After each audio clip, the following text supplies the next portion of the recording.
Dieu vous bénisse, j'espère que vous allez bien. Genèse 1er, verset 3, il dit, Dieu dit que la lumière soit, et la lumière fut. Dans Acte 9, verset 3, il parle de cette même lumière, n'est-ce pas, qui resplendit sur la Saul, sur ce chemin d'aller à Damas. Aujourd'hui, je veux introduire cette lumière et, comme je peux dire, le standard divin.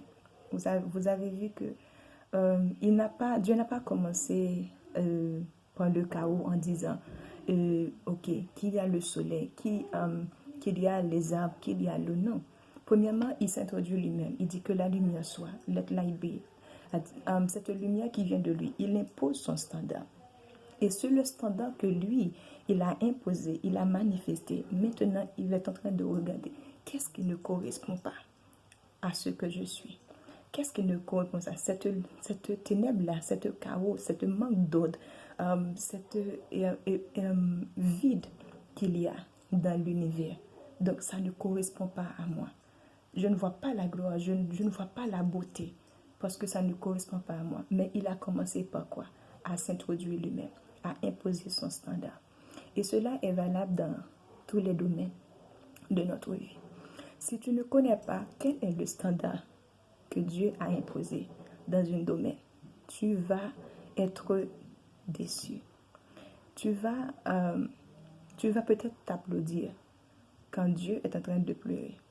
Tu vas peut-être pleurer quand Dieu est en train de te féliciter parce que tu n'as pas su ou tu ne connais pas quel est le standard divin.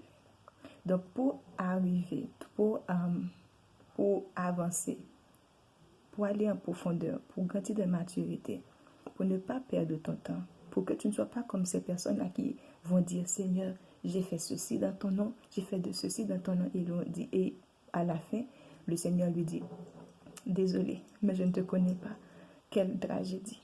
Pourquoi? Parce que eux, ils ont opéré selon leur standard, selon ce que eux, ils pensent être le plus important, ce que eux, ils croient que ça, c'est l'œuvre de Dieu. Mais ils n'ont pas demandé, ils n'ont pas cherché à savoir quelle est la pleine volonté de Dieu. Et une des manières que tu peux trouver la volonté de Dieu, c'est au travers de sa parole. Et aussi dans ton temps d'intimité avec le Saint-Esprit, là où il va te révéler les choses qu'il a préparées pour toi d'avance, afin que tu les accomplisses. Il n'y a que Dieu qui sait combien de talents il a déposé en toi.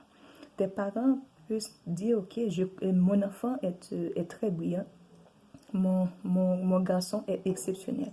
Mais seulement Dieu sait combien de talents il a déposé dans cet enfant-là. Il a déposé en toi. Seulement lui sait si c'est 5, si c'est 2, si c'est 1.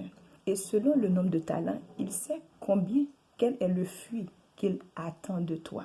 À celui qu'on a donné beaucoup, on va demander. Donc quand les autres peut-être sont en train d'applaudir, le Seigneur est en train de dire, bon, tu n'as même pas commencé. Tu n'es même pas 1% de ce que je t'ai appelé à faire. Et quand les autres peuvent te regarder et te dire, mais toi, tu as failli. Donc, ta vie, c'est rien, quoi. Le Seigneur te dit, tu es ma championne ou tu es mon champion. Pourquoi? Parce que le standard de Dieu est différent du standard de ce monde. Je t'encourage à connaître Dieu. Je t'encourage à aller dans la profondeur, à connaître quel est le standard de Dieu dans tous les domaines de ma vie. Dans le succès, dans la prospérité, dans la famille. Et selon ce standard, tu commences à déterminer